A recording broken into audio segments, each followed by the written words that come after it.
आपण काल परवा एक व्हिडिओ टाकला होता. कमेंटमध्ये सांगा या हत्याराचं नाव काय. तर जय शिवराय मित्रांनो, आपण टाकलेल्या व्हिडिओला तुम्ही भरभरून प्रेम दिलं त्याबद्दल सगळ्यांचं मनापासून धन्यवाद. लगभग 65,000पेक्षा जास्त व्ह्यू गेलेले आहेत. आपल्या व्हिडिओमध्ये प्रश्न असा होता की ते हत्यार आहे नक्की कुठलं. तर सगळ्यांच्या कमेंटच्या सरासरीनुसार आणि मी मिळवलेल्या माहितीनुसार तो साप फुरसे म्हणजे सॉ स्केल्ड वायपर असं इंग्लिशमध्ये त्याचं नाव. आपण टाकलेल्या व्हिडिओला हजारो लाईक्स आणि शेकडो कमेंट्स आले, ज्यामध्ये खरंच काळजी घेणाऱ्या कमेंट्ससुद्धा आहेत, ज्यामध्ये सह्याद्री ट्रेकर्स वगैरे अशी नावं आहेत त्यांची, आणि काही मजेशीर कमेंट्ससुद्धा आहेत. डोंगराळ भागात आणि जिथं जास्त गावात आहे त्या ठिकाणी ती आपल्याला दिसून येतो. त्यामुळे संध्याकाळचं ट्रेकिंग करताना नेहमी बॅटरी आणि हातात काठी तर नेहमी पाहिजेच. ट्रेकिंग करताना आपल्याला कुठल्या कुठल्या ट्रेकिंग गिअर्सची गरज आहे हे मी तुम्हाला पुढच्या व्हिडिओमध्ये सांगतो. त्या अगोदर तुम्ही एक फॉलो करून आपण पुढच्या व्हिडिओ आपण नक्की टाकू.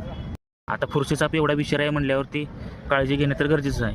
पण यदा कदाचित देव ना करो अशा उंच ठिकाणी किंवा कुठल्याही भागात हा जर आपल्या एखाद्या मित्राला किंवा कुणाला दंश झाला तर चावलेल्या जागी न बांधणे किंवा चावलेल्या जागी आपण ब्लेड न कट मारतो ते सुद्धा करायचं नाही, किंवा तोंडाने आपण विष ओढण्याचा प्रयत्न करतो. अशा कुठल्याही गोष्टी न करता नक्की काळजी घ्यायची कुठली हे तज्ज्ञ किंवा ज्याला खरंच माहिती आहे अशा व्यक्ती असेल तर कमेंटमध्ये नक्की सांगा. आणि पुन्हा एकदा तुम्ही जे व्हिडिओला भरभरून प्रेम दिलं त्याबद्दल सगळ्यांचं मनापासून धन्यवाद. जय शिवराय, जय सह्याद्री.